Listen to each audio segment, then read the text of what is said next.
You are listening to Lone Star Community Radio on 104.5 KCZW LP Conroe and 106.1 KZCCLP Conroe and worldwide on irlonestar.com.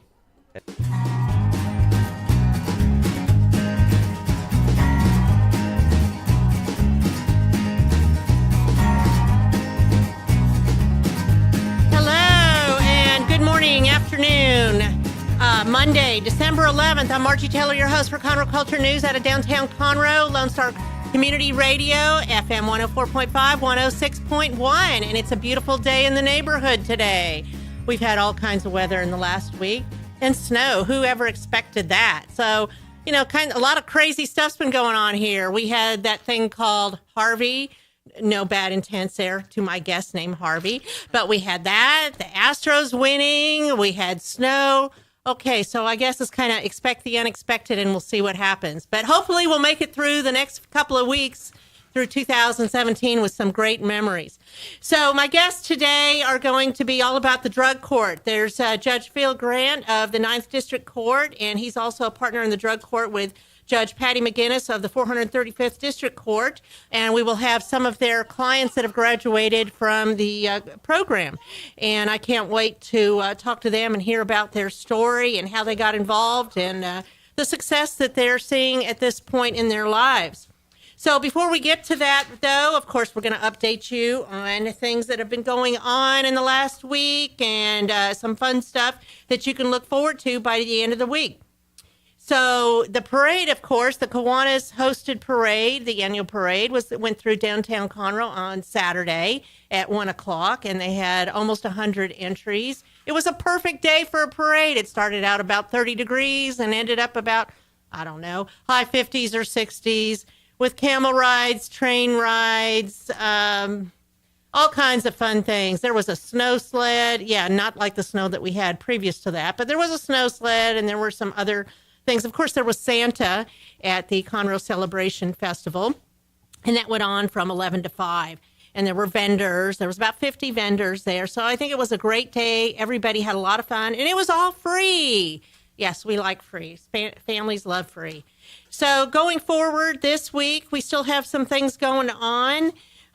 We have the continuation of Christmas is Forgiving. The Conroe Art League has teamed up with Homestead House Furniture and the Salvation Army to donate 20% of all their sales to Toys for Kids project. And they are going to be buying new bikes for kids and toys for local kids that may not otherwise be receiving gifts through December. So again, that's the Conroe Art League and Homestead Furniture here in downtown Conroe. 20% of all their proceeds for the month of December will go towards Toys for Kids, a partnership with the Salvation Army. The Montgomery County Choral Society will present their annual Christmas show at 7:30 Friday night at the First Baptist Church of Conroe. That should be a lot of fun. The orchestra, the Conroe Symphony Orchestra, just performed at Conroe High School Saturday night. And to be honest with you, I really wanted to go, but I was so exhausted from being outside all day and then basically running the parade because it went faster than it ever did. I was too exhausted, but I hear it was wonderful. So if you get a chance to go out to the Choral Society or to come downtown Conroe. In fact, we gave awards last Saturday for the window decorating contest, and this is the third year we've done that. So the recipients for the window decorating, we have Gail Burke with Mimi's on Main. She won Best Use of Theme, and that was voted on by Conroe City Council and the mayor. Most creative went to Janice Parrish of Brantley Jewelers. If you haven't seen these windows, you need to go by and look. And you can go by in the daytime, but the nighttime is really what brings it. It is lit up so nice in downtown Conroe, starting with Heritage Park with the tree all the way through downtown and the lights on the rooftops. You really don't want to miss it. It's free, it's fun, it's cool. It kind of gives that whole Hallmark small town experience. So Brantley Jewelers did you know they are the oldest jewelry store in Montgomery County? They're over 80 years old. So go in there, check it out. They have a lot of creative designs. They can take an image or a picture and design something special and memorable for your loved one for Christmas. And then finally, the Mayor and People's Choice Award was the same person. It was Deborah Cruz of Designs by Deborah, and she is a new tenant to downtown Conroe. Her location is on the corner of Metcalf and Maine. So she has an awesome display in her window that when you go by at night and you see it all lit up, it really looks spectacular. So again, we have Mimi's on Main, Brownlee's Jewelers, and designs by Deborah Cruz. Go by and check it out, but also check out the rest of the downtown merchants designs, the Owen Theater, the Crichton Theater, Conroe Coffee, which is right next to us, of course, Cowtown Couture, all of them. Red Onion on the Square. They've all decorated their venues, so go check it out. So tonight, Fred McIntosh with Charles Peters will be at the Red Brick Tavern at 7:30, and open mic with Corner Pub with Caleb and the Homegrown Tomatoes, as always, on Monday nights, and that is also a free thing. You know, we have 3 venues in downtown Conroe for live entertainment. Every Friday and Saturday night, you can get live entertainment from the Corner Pub in Conroe, or you can walk across the street through the Red Brick Tavern, or you can go to Pacific Yard House. They all serve food, and then they have live entertainment. Pacific Yard House is our newest one, and they have a capacity of over 250 people that they can get in there. And they have 10 TV screens. 10, inside and outside. So if you are looking for a place to host a party, any of those places would work. And there's also Martin's Hall is another venue in downtown Conroe. So continuing on, Friday night, we have Brian Pounds at the Red Brick Tavern, Room Sounds with Hannah Kay at Pacific Yard House. Continuing with the performance, this is the last weekend of the performances to the 2 theaters, A Charlie Brown Christmas and Little Women. And each Christmas, both theaters, the Stage Right of Texas and Players Theaters, host something that is a family-oriented performance. Christmas, I went and saw Charlie Brown Christmas Friday night, and it was wonderful. These kids, some of them have never acted before, and it was a lot of fun. So that is this weekend, Friday night, Saturday night, and a Sunday performance. I believe they added one more performance to the Charlie Brown Christmas. So go and see those. This is the last weekend for that. And then Saturday night, you can see Zach Wilkerson at Pacific Yard House, Mark and Don at the Red Brick Tavern, and Texas Johnny Boy at the Corner Pub. Sunday is Gospel Sunday Brunch at the Red Brick Tavern with the Jim Sloan Trio. So we're going to take a quick break, and we're going to come back and hear from Judge Phil Grant and some of the past people in drug court. Margie Taylor, Conroe Culture News.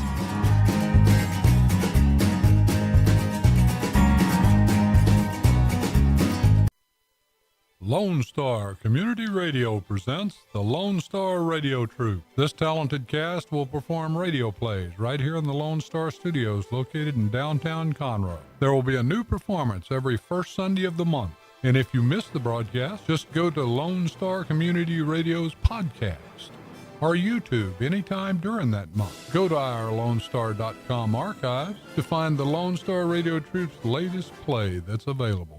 This is Lone Star Community Radio, Conroe's 104.5 FM and 106.1 FM community station. Find us on the web at irlonestar.com. Lone Star Community Radio is a supporter to the performing arts in Montgomery County, Texas. Don't forget to download the Lone Star Community Radio app from your Google Play or Apple Store. Bring Montgomery County's community radio with you anywhere with your smartphone or tablet. If you are in the Conroe area, tune in on FM.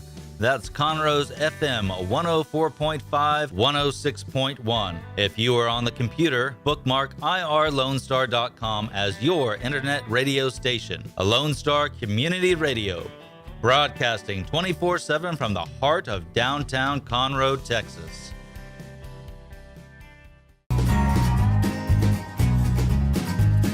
And we are back on Conroe Culture News from downtown Conroe, Lone Star Community Radio. I'm your host, Margie Taylor, for this hour of fun, entertainment, and newsworthy content. Of course, you can listen at FM 104.5, 106.1, or irlonestar.com. Listen now. But there will be a podcast, YouTube video of this show, SoundCloud link, all of that sometime soon, tomorrow night or somewhat. And we will share that on Conroe Culture News, Taylor Ice PR, Facebook, and possibly even the people, my guests on my show, will share that. So we're starting off with Judge Phil Grant, and he is also a judge of the 9th District Court, but he's also partners with drug court with Judge Patty McGinnis, who's at the 435th District Court. So, and then we have some past participants of the drug program. They're going to share their story. So we're going to listen to Harvey Schultz. He was a participant with Judge Grant, and Gary Prince was a participant in Judge McGinnis's court. So welcome, gentlemen. Thanks for having us. This is going to be fun, seriously. Yeah. Okay. So, Judge, as Yes, we're ma'am. waiting on Judge Patty to come, tell me a little bit about drug court and how did you get involved in it? Well, the drug court in Montgomery County started in 1999, so it's been around about 10 years. These programs started coming onto the scene about that time. Most people know that before I took the bench in 2016, I was a prosecutor for 20 years, and these really have been developing during that time period. And what we've learned is that if we really want to focus on rehabilitation in the criminal justice system for folks that are dealing with addiction issues, prison and jail time is really not the way to do it. You really have to invest in them. You have to get involved with their lives. You have to spend some time, energy, and resources to figure out what's going on that's led them in that lifestyle and helping them learn some skills to get out of that lifestyle and get back to a productive level of society. And the studies have shown that these drug court programs are way more effective in reducing recidivism and providing success than any type of incarceration. And frankly, for a conservative Republican like myself, it's the way more fiscally responsible way to do it. It's cheaper. You know, it saves the taxpayer money. We like that. We do like that. And, you know, obviously the number one most important thing is we get these people that are dealing with these addiction issues through it and past it and into becoming productive members of society. But if you can do it in a way that's fiscally responsible, then I think that's important too. So how did you get picked to be involved with this? Did you choose to do this? I really was motivated to get involved from the get-go. When you see how successful they are, as the first assistant district attorney, I saw the program and saw how successful it was. And so I was motivated to get involved. I didn't think I was going to have the opportunity to get involved for a while. I thought maybe they were going to let me get my feet wet for a couple of years before they let me take the reins on one of these programs. But Judge McGinnis had the drug court for a while. It was growing. She had over 80 participants, and to be honest with you, that was really too much. A lot, yeah. For one court to handle. You know, one of the things that these guys have to do is spend a lot of time at the drug court and in the courtroom. We visit with them, you know, once a week in the beginning and then later on. So we split up the drug court. Judge McGinnis came to me and asked me if I'd be willing to take some of the participants. I said yes. And we divided it up by age. She has the younger participants, and I have the folks that are a little bit more seasoned in their lives. And what does seasoned mean? Well, you know, my folks typically have families. They maybe have been in the workforce for a while. They're a little bit older, and so you have to deal with them a little bit differently, I think. You know, the thing I think that my participants like more than anything is let me get on with my life. Let me work. They want to move forward. They want to move forward. They want us to minimize the inconvenience that gets in the way of their working. Some of the younger guys, you know, they don't really have basic life skills. They're still in school. They don't know how to balance a checkbook. They don't know how to apply for a job. They maybe have never lived a life of sobriety ever. Maybe drugs have been a part of their lives for a long, long time. So the younger folks require maybe a little bit more hands-on approach than my guys do. It's just a different way to deal with It's a different way to approach it. And so, you know, right now I have everybody over the age of 30. We're going to tweak that a little bit, maybe go down to 26 or 27 here in the near future, I think. And Judge McGinnis handles the younger folks that are maybe in their low 20s, maybe late teens. We do have some folks that are 17, 18, 19 that are in our drug court programs. And 17 is the minimum age, correct? 17 is when you're an adult for the criminal justice system purposes in Texas, yes. So sitting here with you, we have Harvey Schultz. Hello, Harvey. Hello. And we have Gary Prince, who is out of Judge McGinnis's court, right, guys? Yes, ma'am. Hello. Okay, so, I have some information, but it's always better to hear your story. So there's an acronym for this, right? It's called C.A.R.E Assisted Rehabilitation Experience, which are all big Sure. words. Yeah, right, C.A.R.E. Sure. C.A.R.E. So tell me, Harvey, how did you even know about this program? I had just over time had heard about it, and I never ever thought that I would get into it with my record and everything, But I had been wanting to get sober for a while, but I was literally afraid to get sober. I didn't know how to. I didn't know how I would be, or I was just afraid of myself sober. I didn't know how it would be, But So how'd you find out about it? being in jail. you Okay, hear so about, tell me a little bit of your story. Okay. Well, I was addicted to meth for almost 20 years, and I got 8 felonies. I've been in and out of jail and prison for the past 15 years or so, and this last charge I got was pretty much my last chance, or I was going to be locked up for a long time. And I had been wanting to get sober for so long, I just didn't know where to start or how to do that, or what I needed to do for myself. And then Judge Hamilton, being the nice lady and judge that she is, she saw something in me, I guess, because I came to her and told her, I have a drug problem, I need some help with it. And she said, well, we have a program for you, and it's drug court, and you think you can do it? And I said, yes, ma'am, I think I can do it. And the drug court was just like the extra push that I needed, the extra, with the accountability of the program, and how personal it is with the judge and your diversion officer. It's just a great program. What's a diversion officer? The officer that you check in with every week. And, Okay. The one that Your accountability partner, so to speak. pretty much. Okay. Yeah. So folks like Harvey, when they get into the program, they're assigned basically a case manager that's with the drug court program. And a lot of these positions and a lot of the funding is grant funded because these programs are so successful. Montgomery County has several grants that support the Veterans Court program, the drug court program, and the DWI program now. So they'll immediately start going to group counseling. They do individual counseling if it's necessary for a while. They have in the group counseling, they're there with the other folks from the drug court program, providing each other accountability, talking to them. Harvey says, I didn't know how to live sober. I mean, he hadn't lived sober for 20 years. And That's a long time. That's a long you don't time. look that old. Yeah, I'm 36. So Okay, So you started that's a using long meth when you time. were 16? yes, sir. I mean, that's what I love about this program is, we see these guys on the other side of sobriety, and we have a lot of people that say, I've never been sober.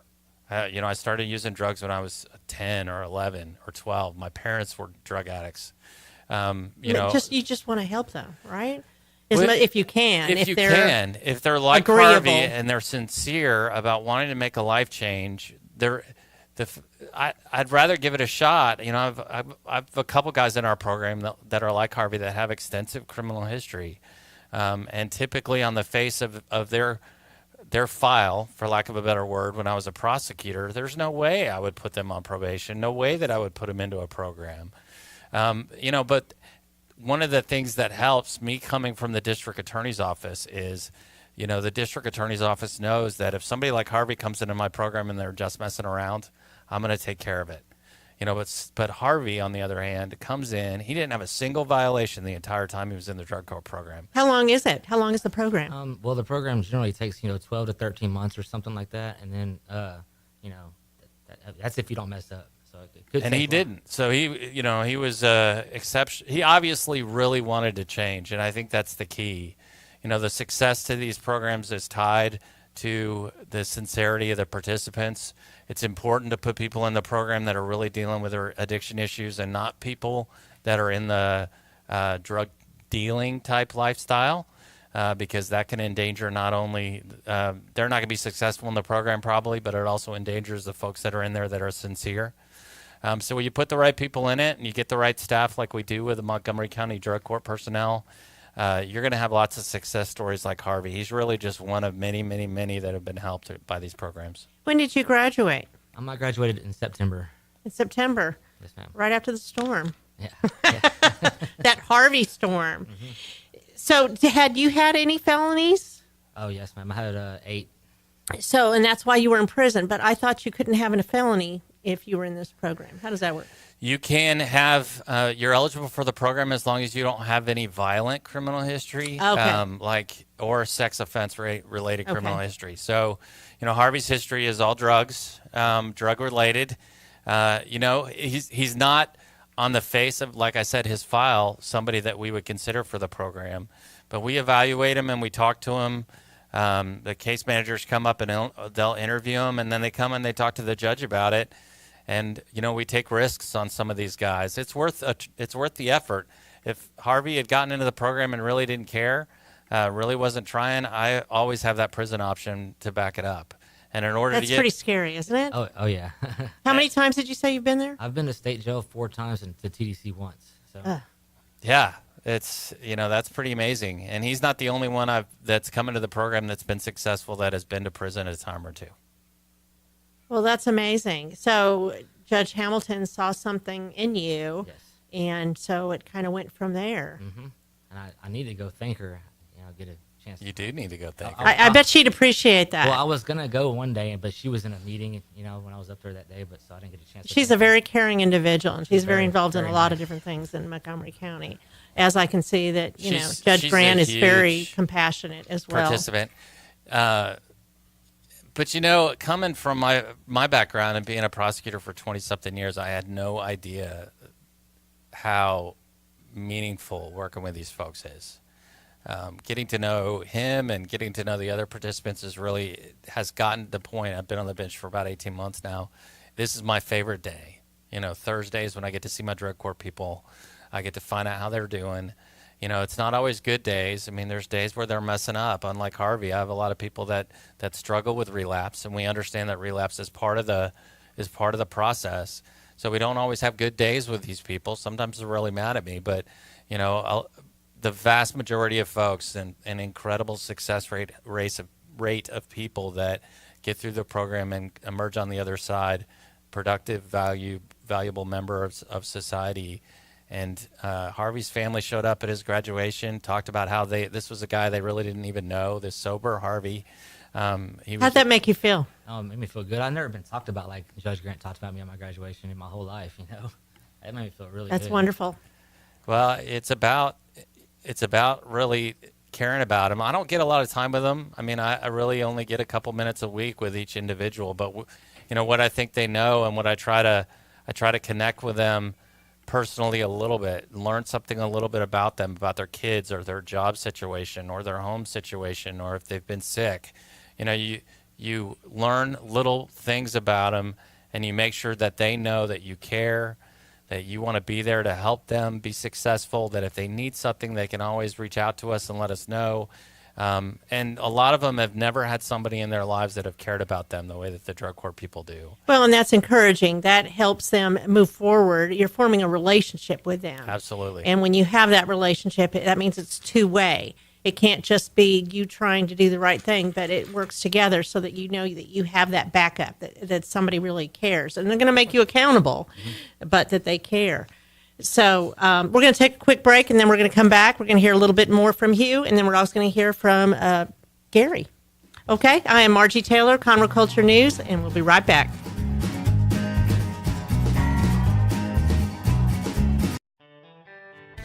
A Lone Star Community Radio is looking for those who are interested in hosting their own talk show, with monthly and weekly slots available on Conroe's FM 104.5, 106.1, and on irlonestar.com. Start your own podcast, create your first YouTube channel, and be on TV. Contact Lone Star Community Radio online at irlonestar.com or call the station message line at 936-647-3776 to take your first step into the radio world. Attention movie lovers, The Ticket Stub is a new radio show servicing Montgomery County that is meant for you. The Ticket Stub is available live every Thursday at noon on FM 104.5 and 106.1, as well as anytime on OurLoneStar.com. Connor and Dick will let you know what's coming out in the theater, what is worth streaming, and what's going on in the world of film. The Ticket Stub, your home for movie talk. Everyone, we are back. I'm Margie Taylor, your host for Conroe Culture News at Lone Star Community Radio, downtown Conroe, every Monday at noon. So if you want to be a guest, or hey, maybe you want to sponsor the show, I'm up for it. You can contact me at the station, or you can go Margie at TaylorizedPR.com, or send me a message on Facebook, Taylorized PR or Conroe Culture News. So we are here today talking about Montgomery County Drug Court with Judge Phil Grant and some of the people that have graduated from the program. And it's always good to hear how the program made a difference in their life and they're on the path to success. So we were just hearing from Harvey Schultz, who is working with Judge Phil Grant. He is a graduate. And we're going to hear a little bit in just a minute from Gary Prince, who is a graduate from the drug program as well last week. Last week. Okay, so you're like fresh. So he can tell us all the insight, and he worked with Judge Patty McGinnis. So, Harvey, tell me, so what's your life like now? Oh my God, it's great. Like, since I graduated the program, with Judge Grant's blessing, I got to go work at a job that I have to leave the state to work. I'm gone for 2 weeks. I work in the oil field, making good money. I'm making really good money now. More money than I've ever made in my life, and just, I but got you're saving and using it. Well, yeah. Well, I kind of just started. So, I mean, okay. But that's the plan. I'm going to be making enough money to save easily. Good. So, and you have a family? And I have, my fiance, Sarah, and my little boy, Elliot. He's 2. Wonderful. And everything's just great. I mean, much better. Oh yeah. I'm clear headed. I feel good. I mean, so this is the first time in like 20 plus years. Oh yeah. First time. So what would you attribute that success to? Really, the chance to be in drug court. What happened with drug court is that once, I wanted to get sober for a while. I just didn't know how. I was scared to. So, the accountability of the program, kept me honest and sober long enough to realize, hey, this is a lot better than the lifestyle I was living. I don't have to worry about looking over my shoulder for the cops. I'm not always worried about going to jail. It's just a lot better lifestyle. You seem to have some self-confidence in you as well. Oh, yeah. It's not easy to just come on a radio show and talk about it either. No. I've been nervous about this. So, nervous, really? So we also have sitting here Gary Prince. Welcome, Gary. Hello. And you're excited to be on the radio show, right? Yeah. Yeah, I mean, whatever. it's exciting to be able to talk about this and what kind of impact it made in your life. So have you had some success through the program? Yeah, well, definitely. I've been on regular probation, and that was about 3 years of regular probation, and I constantly got away with everything. I was, smoking, drinking, doing whatever, just getting away with it just because, you're being smart about it, but you're not being smart about your own life and future. And then I got caught trying to falsify a drug test, spent 3 months in jail, got out, decided to stay sober for just a little bit, and got caught up with the same people, same rap, same group, got kicked out, lost my car, lost everything for school. And then I failed a drug test for alcohol, and they're like, look, you're going to go into drug court. And then, long story short, I definitely successfully changed my life with the assistance of drug court and all the things that didn't have before. Now I do. I'm back in school. I paid all my dues back. I got a new car. All my family relationships are way better. Things are just completely different. Even me, I can't even look back and see the old person that I used to be. Did you lose a lot of relationships with friends and family? Did they kind of give up on you? Oh, yeah. I mean, I think it's a matter of trust. Like, they just couldn't trust the person that I was. I mean, they're like, we don't know what sporadic decision you're going to make next. So, like, now they can say, like, hey, like, we love you, trust you, and want you to be at every family outing. Like, it's way different. It's a way different experience to be wanted in the most genuine way. So what was the experience like when you graduated last week from drug court? Honestly, kind kind of scary. I didn't want to leave. Scary. And why was it scary? Did you have those boundaries, the guidance there? Right. Support. Yes, encouragement. support. Yeah. I loved texting. Every time I took an exam, I texted Lori. So far I've made A's on every exam. I'm taking 4 classes right now. I'm in, full time, so I've made A's on every exam, and I've texted her every single test, and it feels awesome to be able to get that gratification of like, hey, she's proud of every step I'm making, and so is everybody else in that office. And I mean, they still McGinnis, are. too. Oh yeah, Judge McGinnis, definitely. Every time I go on there, it's really amazing to be able to have it. I mean, they still are there though. I mean, that's something hard that I got to remember is they're still there. So, What was the best part of drug court for you? What really helped you get through the program? You know what? I guess I can say this as the best and worst, and maybe Harvey can relate. Is there was a point where you go from looking at your past decisions to straight up reflection, and that self-reflection is a hard time. And that's what I said is best and worst. This is the worst because you go through this really hard self-reflection where you're trying to detach yourself from your past. But once you do that, you are able to honestly just look forward. And once you look forward, you close all the doors that, you had all those demons in, and you start opening all your future, start opening all these doors, and all you see is the light. And then you have self-awareness, and it is this selfless way of loving everybody around you and yourself, honestly. So I imagine it was really hard when you first started. What got you motivated to keep going? Man, so I was living in my buddy's apartment. I said I was kicked out of my family's house on his couch, and I should probably, honestly, I probably woke up the next day pretty hungover, and she was like, "You know what? You failed a drug test for alcohol." I was like, "Oh no way!" Yeah, well, obviously I knew I did, and it was crazy when she said it. It was a comfort that I needed. Like I needed that guidance. The real me that's sheltered inside from all the lifestyles that I've been just filtering up. That real me was super excited just to have that guidance. It's like I know I want to be sober. I want to live a life of sobriety and make the good choices that I need to make. Long story short, I took over that lease of that apartment, and everybody that was around me was smoking and drinking. I just never did it. And once you start, it was really awesome. I don't know. Long story short, the beginning feeling of getting into it was more frightening because you just didn't know. For me, it was a matter of not having a clue what my future holds, and that's the fear of the unknown is a pretty big fear. Well, you said something about just letting go. You have to just let go to change, right?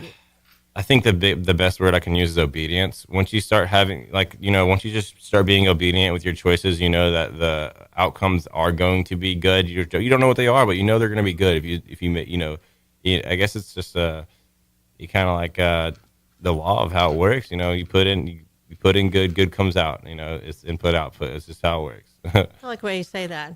Yeah. That was Appreciate really it. very well thought.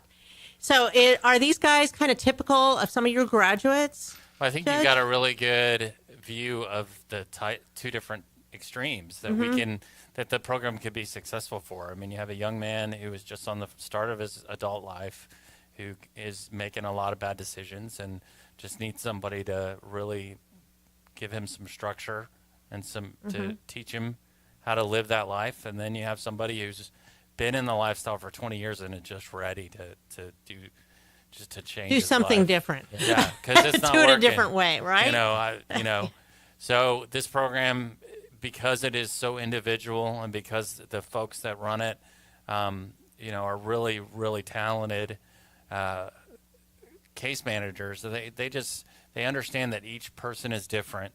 That's kind of why we've separated out the 2 age groups. We know that in general, and everybody's unique, but in general, Gary needs a different type of structure than Harvey does.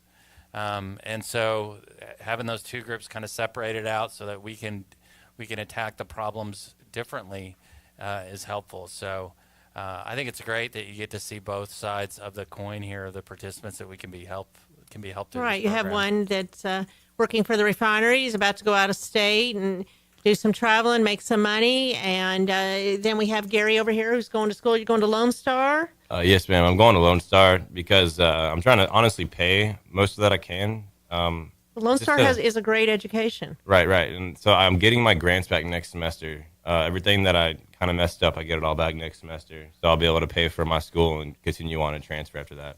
I have about 50 or 60 credits, so I'm already kind of there to transfer. Well, good for you. It's nice to hear the good side of things.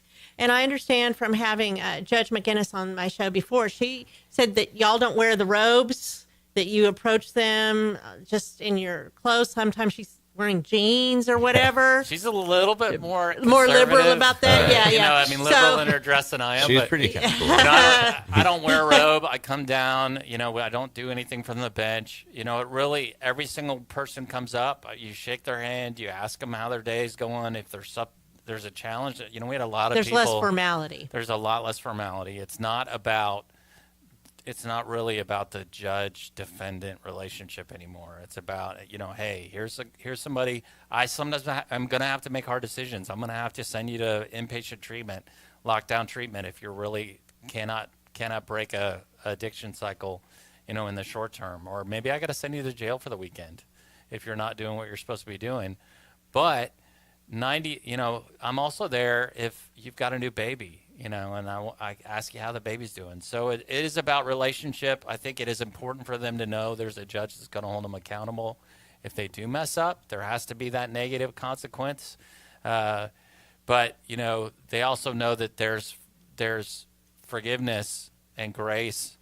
It's a relationship. Yes, it is a relationship. It's true and it's valid, but they're still going to be accountable. Right. Right. Okay. I'm there to hold them accountable, but at the same time, I'm there to encourage them and support them Right. and tell them I think they're doing a great job when they're doing a great job. Because we do have people that struggle, unlike Harvey, on the front end, and they do relapse a bunch. And we have to send them to treatment, or we do have to put them in jail for a couple weekends, you know, for them to, okay, this is serious. I got to get back on track. You know, we had a lot of people that had problems during Harvey. I mean, when you have people that their whole life is just destroyed, they don't have you know, they've lost their home, they've lost their car. Sometimes they're going to make a mistake and go back to things that they think are Well, they going to had provide some them new comfort. challenges with the storm, Right. and it made them lapse a little bit. And we had guys that were doing great, and then Harvey hit, they lost everything, and they Yeah. started having problems. And we had to kind of work them through that. You know, sometimes they got to spend a little time in jail and sober up just to get away from the drugs for a week or so, and then you get them, you know, you let them out and you get them into intensive individual counseling, something like that to get them back on the right track. And we have a couple people. We luckily, even though we had some people with challenges after Harvey, they've all gotten back on the right track. It's funny you brought up the Harvey situation because I was recently reading an article about, you know, kind of addiction, and one of the funny things, I thought it was kind of funny just the way it was said, but it says, yeah, I'm so used to knowing what to do when I get sad. And I go, so true. You know what I mean? Whenever you get down, you kind of just, you know exactly what to go to. It's just that immediate impulsive reaction.